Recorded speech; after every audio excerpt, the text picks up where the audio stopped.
Let me address Luke 15. For those of you that are not familiar with Scripture or church, Luke 15 is one of those famous passages that preachers like me talk about all the time. It's where Jesus is asked, why do you hang out with bad people? And he gives 3 stories: lost sheep, lost coin, and the last is about a lost son. Most people call it the prodigal son. It's about 2 sons actually, but the younger one says, Dad, I want my inheritance early. He moves to some wild cities and lives crazy and wastes all of the money. Finally, he's got a job on this farm, and it's horrible, it's pathetic, and he comes back to himself, his senses, and he goes, I'm going to go back to Dad's house and I'm going to try to get employment. I can't be his son, I just want employment. That's where he's at, and he prepares a pathetic little speech, and he makes his way to Dad's house, and he says when he arose and came to his father, when he was still a great way off, his father saw him, had compassion, ran, fell on his neck, and he started kissing him.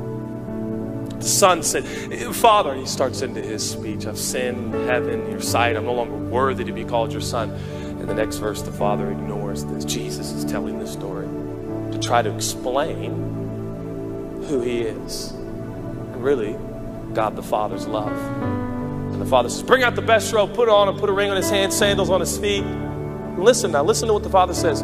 Bring out the fatted calf, kill it, let us eat and be merry. Translation, we're going to have a party, and we're going to have one right now. It gets worse. For this son was dead and is alive, he was lost and is found, and it says, and they began. How long did that take? And they began to party. Was that 15 minutes? Was it 30? Was it an hour? It gets worse. Verse 25, there's another boy, the older son. He's in the field. He comes, and as he's drawing near to Dad's house, he can literally hear music, and he can hear the laughter and glee and joy of people dancing on a dance floor. Now, I want you to try to wrap your brain around this illogical, ridiculous, scandalous scene that God, through Jesus, has given us to explain who he is and how he responds to you and to me. The boy comes home. He's wasted his hard-earned money of his father. He has lived wildly and ridiculously. How long has he been home? 30 minutes? An hour? I'll let you have 3 hours. He's been home 3 hours so he could shower and shave and put on his new gear and his new clothes and his new jewelry. And in less than 3 hours, this wayward AWOL son is now on a dance floor with his cronies. What? The only one that's thinking logically is the older son, who's like, this doesn't make any sense.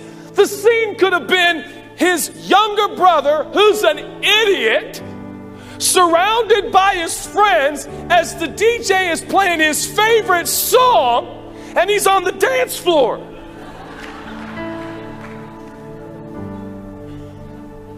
What? How quickly does the father insist that the son get changed and get on the dance floor? I want you to try to wrap your head around that. That when you sin, the most powerful place you can be is enjoying his love. Right after you sin. Most of us, if we were throwing the party, say, let him on the dance floor. Son, you sit over, don't you even think about dancing. You think about the stupid thing you did with my money. We will dance and you will watch. But not the father. I want you to think about that. He insisted his boy dance.